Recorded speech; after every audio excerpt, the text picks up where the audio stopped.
Nggak ada bukti, nggak ada jejak, nggak ada surat wasiat, nggak ada saksi. Betul-betul pusing kali polisi dibuatnya, Wak. Akhirnya apa, kasus ini pun menguap gitu aja tanpa kejelasan. Hai, wassalamualaikum warahmatullahi wabarakatuh. Terima kasih sudah klik video ini. Oke, Wak, jadi malam minggu ini seperti biasa aku akan membawakan lagi satu kisah kriminal tentang penghilangan nyawa yang terjadi di Amerika lagi, Wak.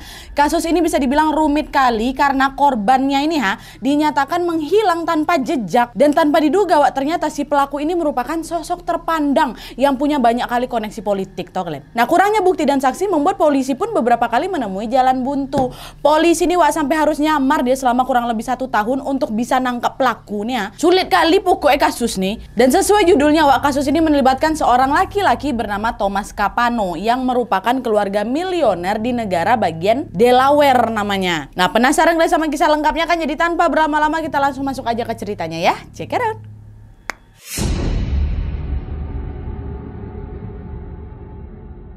Oke, Wak, jadi Thomas Joseph Capano ini lahir pada tanggal 11 Oktober tahun 1949 di Delaware, Amerika Serikat. Nah, dia ini, Wak, adalah anak pertama dari 3 bersaudara yang semuanya laki-laki.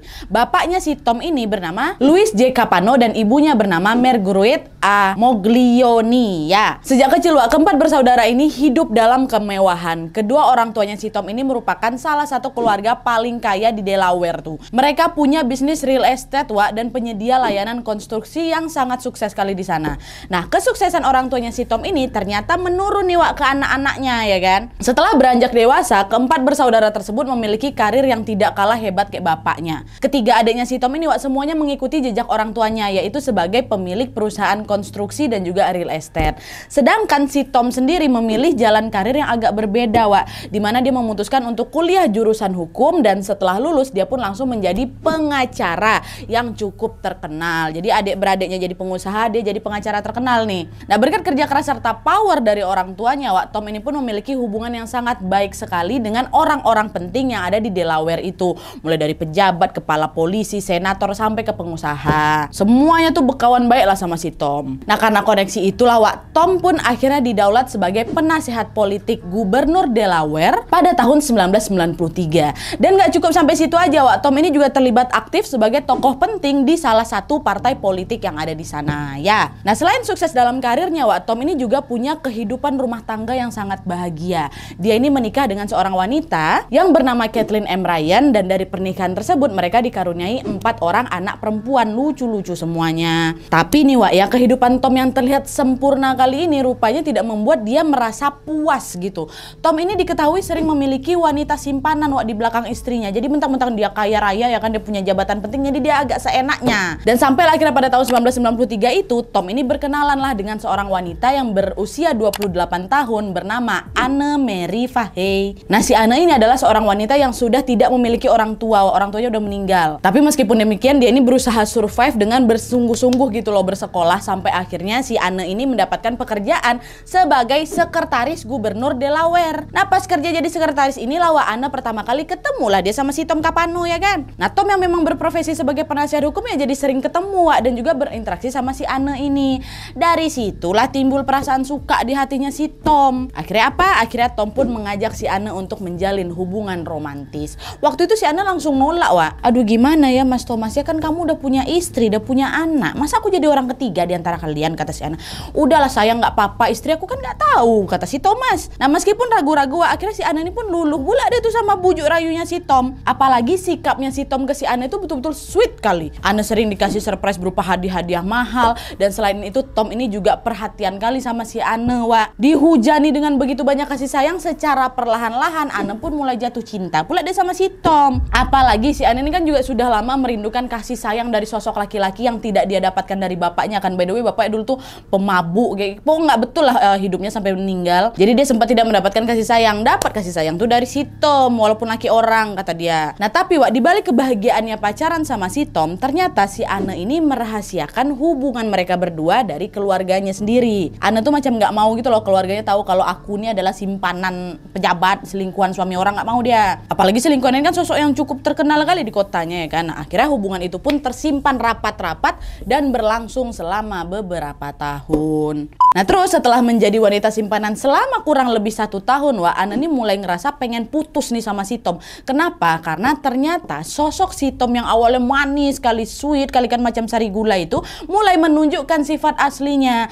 Tom Capano ini ternyata sosok pria yang sangat-sangat manipulatif. Dia cemburuan, dia nggak bisa mengontrol emosinya gitu loh, wah. Ada momen-momen dimana si Tom ini sering melakukan kekerasan kepada si Ana dikarenakan emosi sesaat aja. Sekali 2 kali Ana nih mungkin bisa lah dimaklumi ya kan, wah. Tapi lama-kelamaan Ana juga ngerasa gerah lah. Apalagi si Tom ini diketahui sering mengatur setiap detail urusannya, wak. Kemanapun si Ana nih pergi wajib laporan sama dia. Tiap Ana nih pengen apa-apa dilarang semua, dikekang kali lah pokoknya dalam hubungan tuh. Karena memang mungkin udah gerah, udah nggak tahan lagi sama siapa ini, sama si Tom kan. Akhirnya si Ana pula mulai berselingkuh, wak, dengan pria lain di belakang si Tom. Nah pria yang jadi selingkuhnya si Ana ini bernama Michael Scanlan. Nah Michael ini, wak, ternyata memiliki sifat yang jauh berbeda kali dari si Tom. Dia ini adalah sosok pria yang memang berhati lembut, dia penyayang dan gak pernah tuh ngelarang-ngelarang si Ana mau ngapa-ngapain. Sosok pria macam si Michael inilah yang sejak lama diidam-idamkan sama si Ana. Semakin lama hubungan mereka pun semakin intim dan membuat Ana ini ingin segera mengakhiri hubungannya sama si Tom. Dia pikirkan,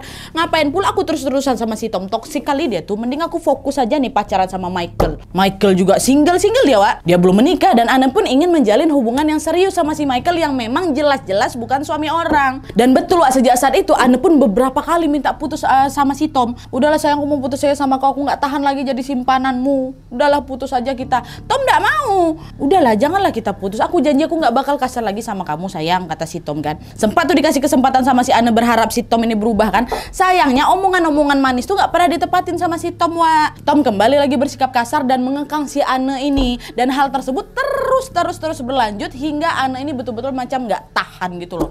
Sampai suatu hari Ana pun berkata jujur sama si Tom nih, kalau sayang, Tom, halo, aku udah punya pria lain yang sudah mengisi hatiku, nggak kau lagi sekarang, katanya. Nah Ana ini berterus terang dengan harapan Tom ini mau melepaskan dirinya, wak.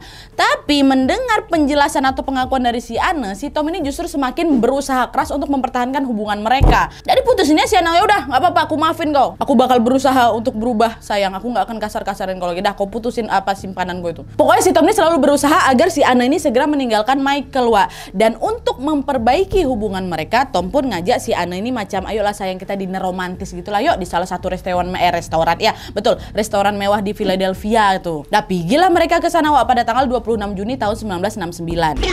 Ngaco, bukan 69. Terbalik, 1996. Nah pergilah kan mereka ke sana dinner nih ceritanya. Nah pada saat dinner gitu, wak, mereka sambil deep talk gitulah intinya. Si Tom kembali lagi meyakinkan si Ana kalau dia akan berubah, and the blah semua lah kan. Dan ternyata obrolan mendalam tersebut rupanya berhasil, wak, membuat si Ana ini luluh. Nah akhirnya mereka pun kembali mesra lagi dan tetap melanjutkan hubungan mereka. Tapi sayangnya kemesraan itu tidak berlangsung lama, wak. Beberapa hari setelah dinner romantis tersebut, ada satu kejadian misterius yang menimpa Ana.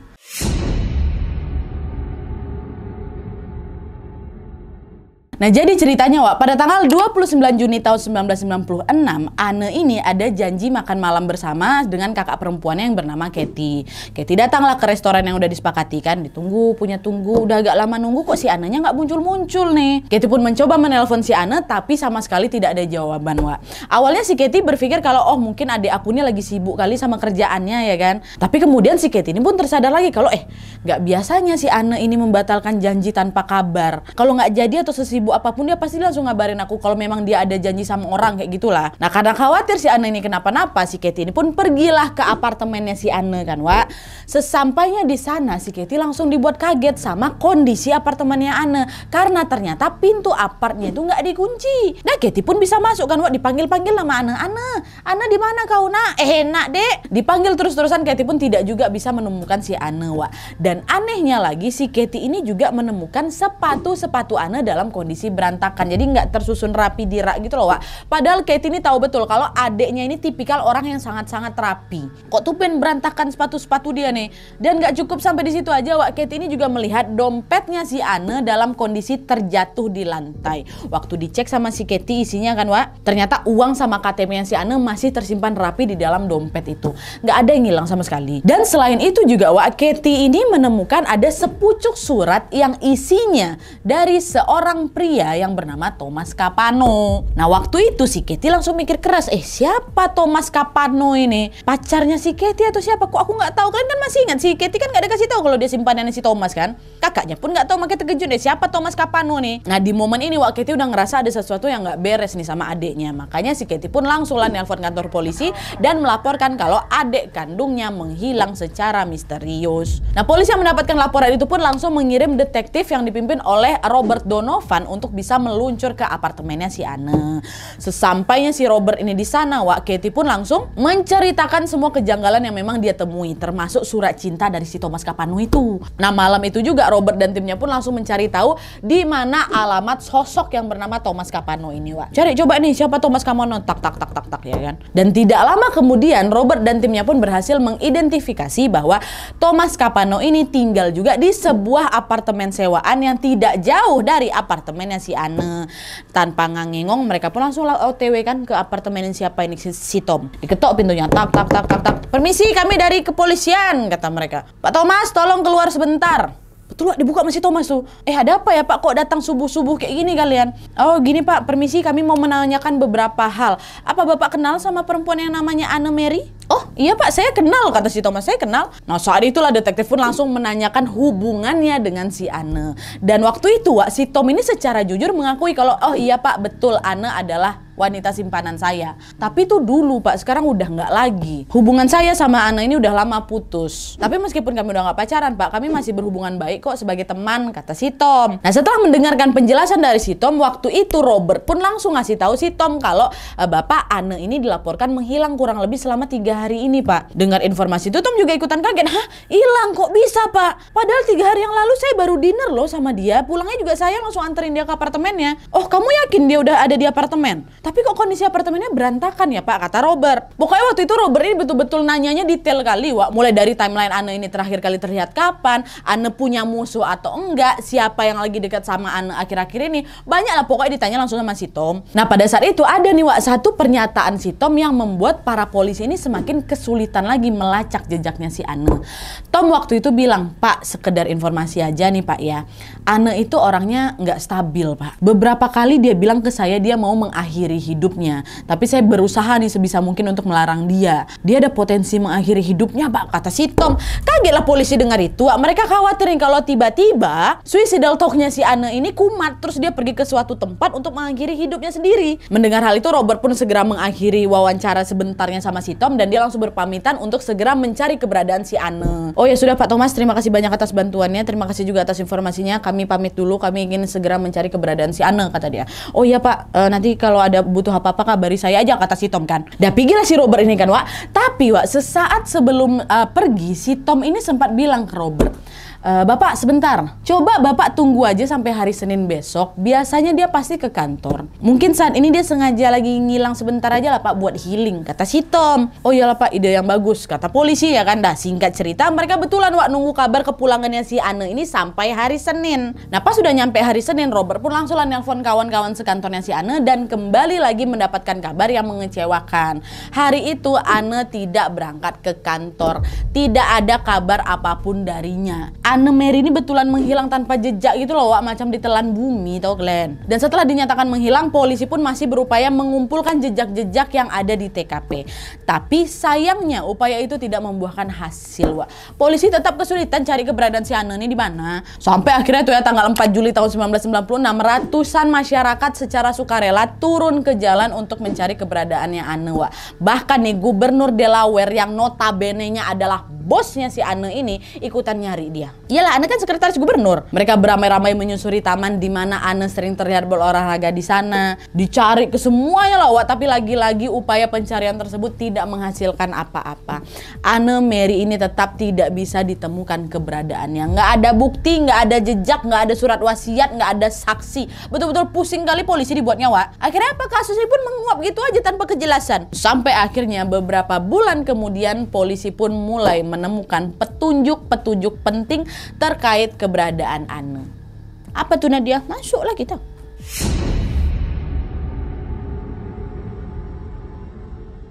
Nah jadi Wak, sejak dinyatakan hilang pada bulan Juni tadi itu polisi pun masih terus berupaya melakukan penyelidikan secara underground. Ada satu orang yang paling dicurigai polisi terkait hilangnya si Anne, dan dia adalah siapa? Si Thomas Capano. Polisi mulai mencium adanya kejanggalan karena cuma si Thomas inilah yang terakhir kali melihat keberadaan si Anne sebelum menghilang, ya kan? Sedangkan orang-orang terdekatnya si Anne termasuk Michael, pacar yang baru tuh sama sekali tidak ketemu Anne pada hari kejadian. Dan ternyata asumsi polisi pun secara perlahan mulai terbukti nih Wak, dimana pada bulan September tahun 1996 polisi menemukan ada dua fakta penting terkait hilangnya Anne. Yang pertama, detektif ini berhasil melacak kartu kreditnya si Tom dan menemukan bukti bahwa pada tanggal 28 Juni 96, 2 hari sejak Anne ini menghilang, Tom sempat membeli karpet baru seharga $8 Wak.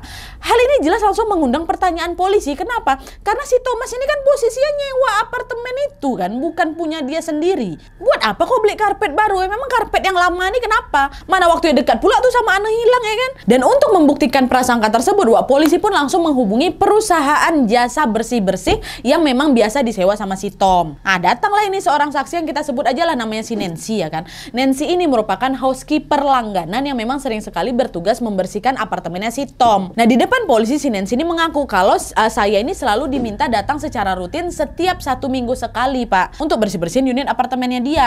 Tapi anehnya nih Pak ya, pada akhir bulan Juni si Tom ini mendadak membatalkan layanan beberesnya itu. Waktu itu dia nelpon saya Pak, dia bilang hari ini kamu nggak usah datang ya, aku libur dulu pakai jasa kamu soalnya apartemen aku masih bersih, datang aja lah lagi minggu depan, kata si Thomas. Nah keterangan dari si Nancy ini pun semakin menguatkan kecurigaan kepolisian kalau si Tom ini lagi menyimpan sesuatu Wak. Mereka pun langsung lah itu kan mengumpulkan bukti-bukti tambahan agar bisa menangkap si Tom. Dan sekedar informasi juga Wak, proses menyelidiki sosok Thomas Capano ini bisa dibilang nggak gampang loh Wak. Polisi ini nggak bisa langsung ngebawa dia untuk diinterogasi macam terduga tersangka biasanya, nggak bisa. Gegara apa? Hal ini berkaitan dengan faktor kekayaan dan juga citranya yang powerful kali di sana. Ingat kan Glenn, tadi aku bilang apa, dia adalah salah satu orang paling berpengaruh di Delaware, tempat dia tinggal. Nah itulah dia Wak, licin kali dia ini untuk ditangkap maupun diinterogasi. Tidak menyerah sampai di situ aja, polisi pun masih terus berupaya dengan mengumpulkan kesaksian dari orang-orang terdekatnya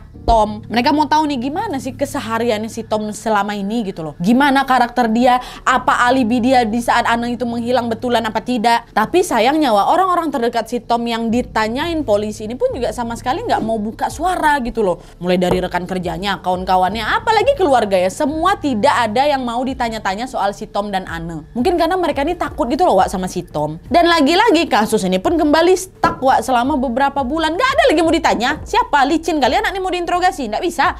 Nah terus memasuki akhir tahun 1996, polisi pun akhirnya menemukan satu titik terang berkat laporan seorang pria yang bernama Sean Taylor. Dan FYI, si Sean ini adalah project manager dari Capano Development Company atau perusahaan milik adiknya si Tom Wak yang bernama Louis Capano. Sejak awal si Sean ini udah wanti-wanti gitu ke polisi, Pak, saya mau ngasih informasi penting, tapi nama saya tolong dibuat anonim aja ya, jangan kasih tahu sama orang-orang kalau saya ngadu. Kenapa kayak gitu? Karena si Sean ini takut Wak nyawanya terancam kalau membocorkan informasi penting ini ke polisi. Secara kan dia pegawai adiknya si Tom kan Wak. Udah buat saya anonim kata waktu itu. Kami lindungi kamu, apa kesaksian kamu, apa informasi penting yang mau kamu sampaikan kata polisi kan.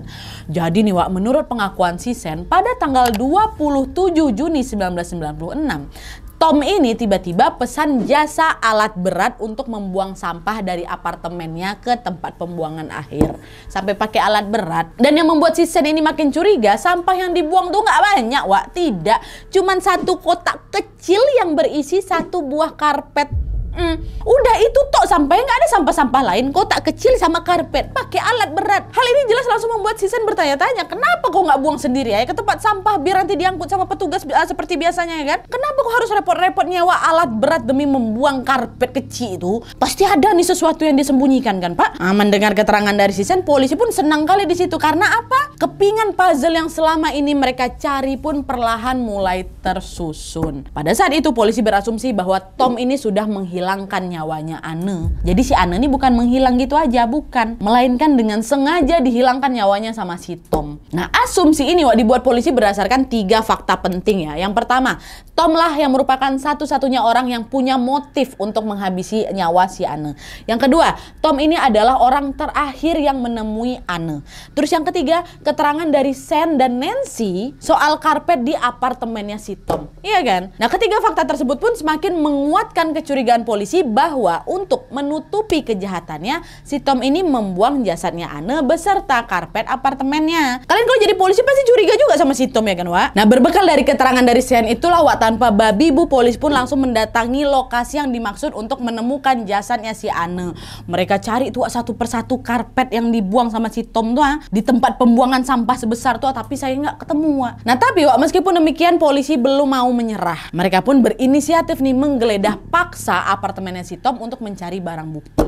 Alhamdulillahnya ada titik terang lagi nih, dimana pada saat menggeledah apartemen itu polisi menemukan ada 2 tetes noda darah yang sudah mengering di lantai apartemennya Tom. Polisi pun langsung membawa sampel darah tersebut untuk diteliti lebih lanjut. Tapi di sini lagi-lagi polisi pun menemui kendala, Wak. Kendalanya kayak gimana? Jadi untuk membuktikan darah tersebut mengandung DNA-nya Ane, harus ada sampel satu lagi nih sebagai perbandingan. Tapi sayangnya di sini udah nggak ada sampel lain, Wak. Keberadaan Ane aja kan nggak tahu di mana ya kan. Orang tuanya Ane udah lama meninggal. Pakai DNA si Katie aja tuh saudara dia yang lain kan bisa, nah dia nggak bisa, Wak, ternyata. Karena menurut ahli forensik, Wak, DNA antar saudara kandung ini bisa jadi berbeda.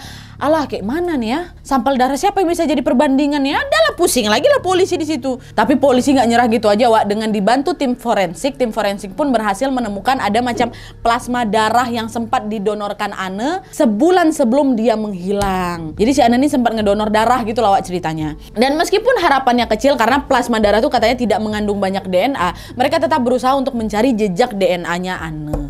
Dan setelah hasil forensik keluar, Wak, alhamdulillahnya hasilnya positif.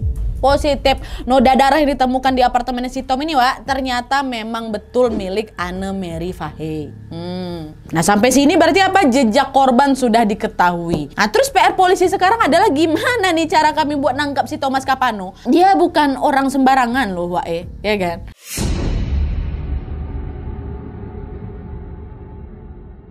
Nah, polisi yang sejak awal tahu untuk nangkap si Om Thomas ini nggak gampang, akhirnya pun menyusun sebuah skenario dengan melakukan penyamaran, Wak. Penyamaran ini terkait dengan histori panggilan di HP-nya si Tom. Ini aku ceritain lah kronologinya nih, Wak, ya. Kita mundur lagi nih di sekitar hari kejadian. Jadi ceritanya, Wak, pada tanggal 28 Juni 1996, Tom ini sempat nelpon adik bungsunya yang namanya Gary Kapano berkali-kali.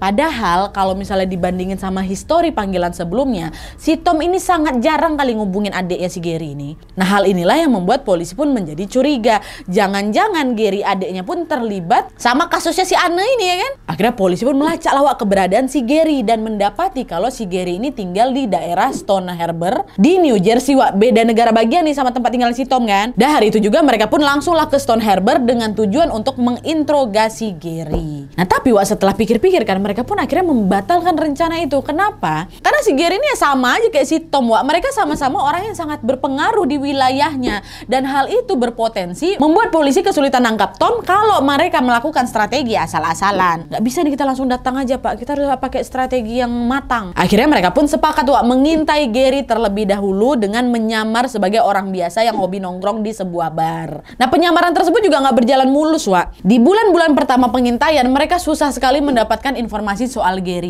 Entah karena dia ini tertutup dan sangat menjaga privasi atau kayak gimana, pokoknya susah kali lah dapat informasi soal dia. Tapi polisi terus tuh, Wak, melakukan penyamaran hingga kurang lebih 1 tahun lamanya. Jadi nggak asal-asalan gitu loh, Wak, mereka melakukan penyamaran atau membuat strategi ini. Betulan setahun mereka nyamar. Kalian bayangkan aja lah sepowerful apa sosok Gary, sepowerful apa Kapano family ini. Nah, sampai akhirnya, Wak, pada bulan September tahun 1997 polisi pun akhirnya menemukan satu fakta penting tentang Gary Kapano, di mana dari pengintaian tersebut Gary ini diduga merupakan pecandu narkoboy kelas kakap yang juga memiliki senjata api ilegal. Karena tidak mau kecolongan kan, wah, polisi pun langsung betulan tuh digrebeknya rumahnya si Gary untuk mencari tahu barang bukti nih. Dan ternyata betul, wah, ada marijuana dan juga pistol ilegal yang disimpan di lemari kamarnya. Nah, berdasarkan bukti-bukti itulah bisa nih dibawa Gary ke kantor polisi buat diinterogasi, ya kan? Nah, di momen ini polisi Delaware yang udah nyamar tadi tuh nggak mau menyanyiakan kesempatan. Wah, ada nih waktu kita buat interogasi dia soal si Anne. Dan betul, wah, di tengah proses interogasi kepemilikan narkoboy sama Senpi, mereka ini juga menodong si Gary dengan sejumlah pertanyaan terkait Thomas Capano. Nah, Gary yang tiba-tiba dikasih pertanyaan soal abang sama simpanan abangnya langsung terkejut ya. Saya nggak ada hubungan apa-apa ya sama mereka, kata gitu. Nggak mau ngaku dia, wah. Setelah terus didesak-desak sama polisi kan, barulah Gary ini bersedia, dia jujur, wah. Gary bersedia berkata sejujur-jujurnya tentang apa yang terjadi atau apa yang sudah dilakukan Thomas Capano. Ini kalian dengar bebe ya. Jadi, wah, menurut keterangan Gary, pada tanggal 28 Juni tahun 1996 pukul 6 pagi, setelah malamnya dia ditelepon abangnya berkali-kali itu, si Tom abangnya ini tiba-tiba datang ke rumahnya si Gary dengan wajah yang sangat sedih. Nah, Gary yang kaget akan kedatangan kakaknya langsung nanya kan, kenapa bang tumben kali pagi-pagi datang ke sini? Dek, kau mau bantuin aku nggak, Dek? Katanya. Bantuin apa? Aku habis ngilangin nyawa orang, Dek. Terus aku bingung nih mau kuapain jasadnya. Bantulah aku buat ngebuangnya, yuk. Ngaco kok, bang. Kau bunuh orang. Udahnya aku ajak pula aku dalam kasus ini, nggak mau aku. Ih, tolonglah, Dek. Tolong, aku nggak tahu lagi mau minta tolong sama siapa nih, ha. Nah, di titik ini berarti betulan kan, wah, siapa?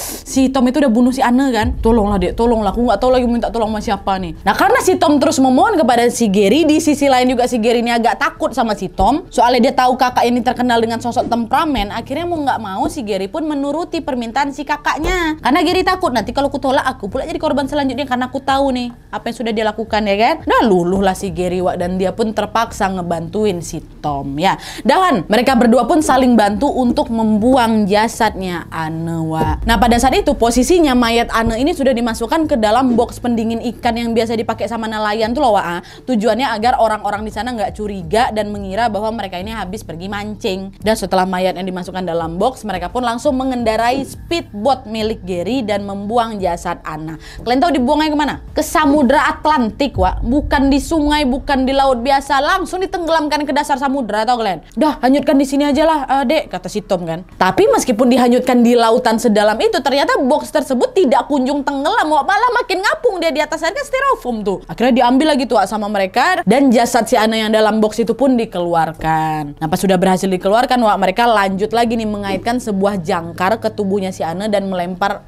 jasad itu serta jangkar-jangkarnya ke Samudra Atlantik. Setelah dia tengok jasad Anne ini betul-betul tenggelam, barulah mereka potong tali jangkarnya, wah. Dengan demikian apa? Jasad Anne tenggelam di dasar lautan dan tidak bisa ditemukan sampai sekarang. Gak bisa, siapa mau nyari sampai tengah samudra tuh.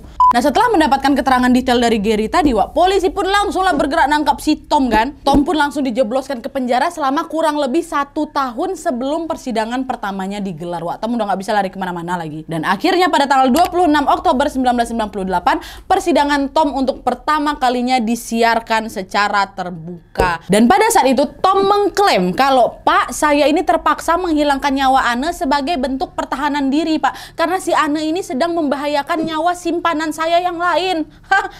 Apa hubungannya ini? Jadi ternyata, wak, menurut kesaksian si Tom ini punya wanita selingkuhan lain selain si Anne. Nah, inilah nih kita masuk ke kronologi versi si Tom nih ya.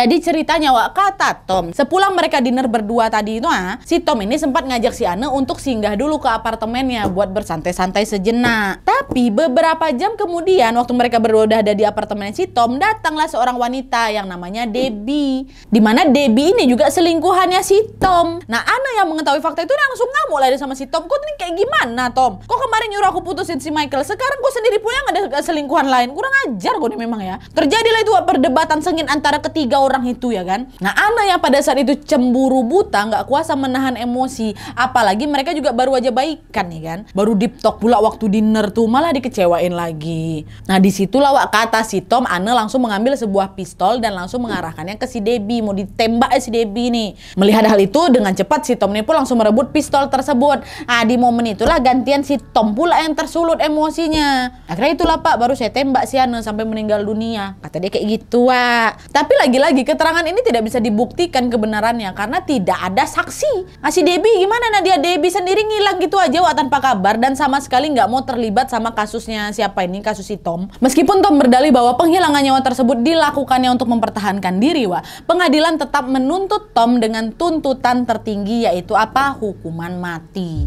Hingga pada tanggal 17 Januari 1999, Tom resmi dinyatakan bersalah atas meninggalnya Anne Marie Fahe. Pengadilan juga memutuskan kalau eksekusi Tom ini akan dilakukan dengan cara suntik mati. Ya, tapi entah kayak gimana ceritanya nih, Wak, ya, hukuman si Tom ini tiba-tiba berubah dari hukuman mati jadi turun ke seumur hidup.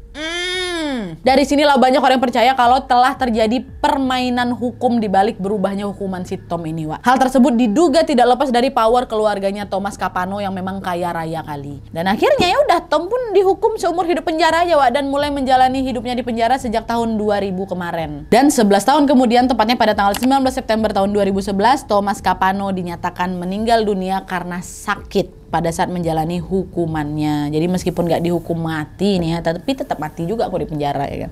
Oke, Wak, jadi itu tadi kisah penghilangan nyawa yang dilakukan oleh Thomas Capano. Gimana menurut kalian? Kejam kali nggak sih si Thomas ini? Mentang-mentang anak orang kaya dia kan, disepelekannya nyawa manusia lain. Aku juga nggak habis pikir tuh, kok bisa ada orang sepowerful dan sekejam itu sampai-sampai bikin polisi ini kelabakan nyelidikin kasusnya, ya kan. Untunglah akhirnya ditangkap dan dia juga bisa mempertanggungjawabkan perbuatannya. Walaupun memang banyak yang nggak ketangkap dari kasus-kasus lain. Aduh, jangan kemana-mana dong. Ya maaf.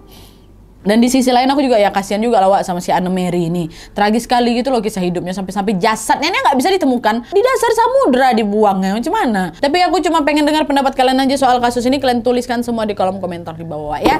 Oke, jadi sekian dulu videonya. Terima kasih banyak yang sudah menonton. Kalau kalian suka video ini, klik like-nya. Jangan lupa komen di bawah dan saran-saran untuk video selanjutnya.